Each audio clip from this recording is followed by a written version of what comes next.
Good morning. Today we are going to see excluded values. இப்போ பார்த்தீங்கன்னா already we have completed three problems in excluded values. We are going to see the fourth one.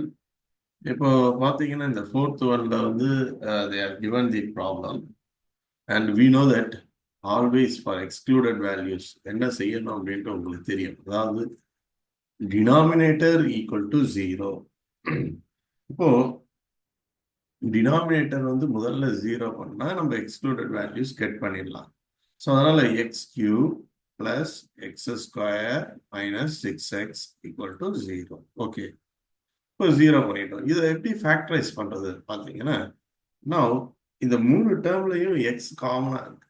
Take X is a factor or take X outside. So அப்போ எக்ஸை வெளியே எடுத்தீங்கன்னா X cube வந்து X square ஆகிடும்.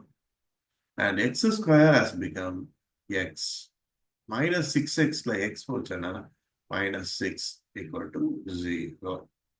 So இதுல இருந்து நம்ம என்ன சொல்லலாம்னா x equal to 0. We got one excluded value. இப்போ அடுத்தது பார்த்தீங்கன்னா another factorization x square plus x minus 6 equal to 0. Now you have to factor. இது எப்படி ஃபேக்டர் பண்ணோம்னா மிடில் டேர்ம் கண்டுபிடிக்கணும். சரி, அதுக்கு முன்னாடி the coefficient of x square பார்த்தீங்கன்னா 1.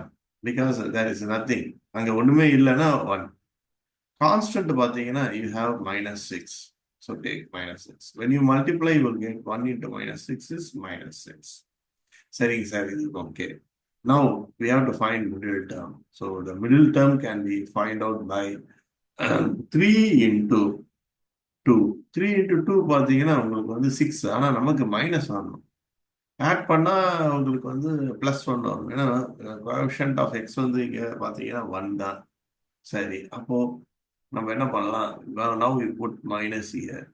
3 into minus 2. 3 into minus 2 is become minus 6. ஆனா இப்போ ஆட் பண்ணும்போது 3 minus 2 will you will get 1. So the coefficient of 1 exists. இப்போ பாத்தீங்கன்னா எக்ஸ் உடைய கோஎஃபிஷியன்ட் 1 இது வந்துடுச்சு. ஸோ அதனால இதுதான் நமக்கு வந்து factors. Therefore, x equal to, so excluded value எப்படி factors எப்படி கண்டுபிடிக்கணும் உங்களுக்கு தெரியும்.